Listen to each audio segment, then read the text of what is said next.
We'd like to invite you to join us at the Irish Railroad Workers Museum for a tour of the home of the Feeley family who came to Baltimore as a result of the Irish famine in the 1840s and 1850s, within a supportive community just in the shadows of the Baltimore and Ohio Railroad Museum. These homes, as we look at them, were built in 1848. They were constructed just for the purposes of helping these new immigrants to establish a new life in Baltimore. Mrs. Feeley established a home here and raised her 6 children within these walls. We'll learn about how they decorated their home in simple ways, how their family was interactive with the community as far as religious worship, shopping, and education. We'll learn about how they heated their home as opposed to the old days back in Ireland with a simple fire on the ground. Sarah Feeley was an entrepreneur herself. We'll learn about how she did laundry to support her family.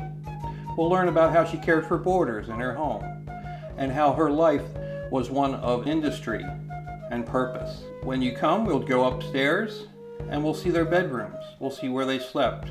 We'll see the simple way they lived. The Irish Railroad Museum includes this Room of Dreams. As we look around, we'll learn about the old country and how they communicated with them. We'll learn about the stories that they perpetuated to keep the culture alive. We'll learn about the religious community they became a part of. And we'll learn about how the Irish experience here in West Baltimore was one that they lived both as a family and as community members.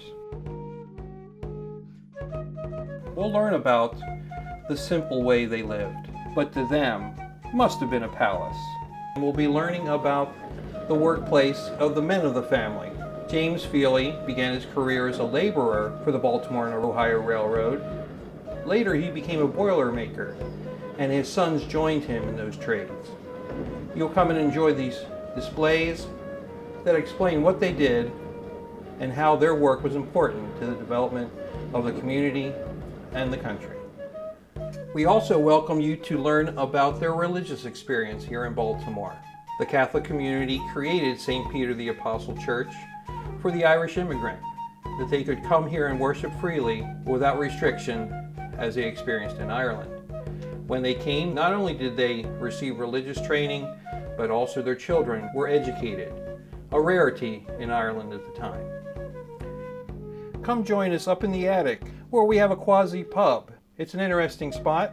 Up here we remember how the men of the family blew off a little steam, socialized, and had a good time together, complete with music and conversation. We'll come and visit the backyard of the homes, and as we come, we'll notice that the brick walkways and the walls are covered with remembrances of different family members that have been part of the Irish experience here in Baltimore. This is also a public spot, and many Irish organizations and families come here and use the space for celebrations of today.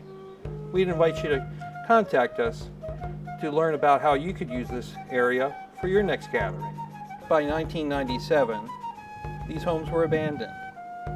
Tom Ward and a group of other volunteers came and restored these homes, and both Governors William Donald Schaefer and future Governor Martin O'Malley came to a ribbon-cutting ceremony in June of 2002.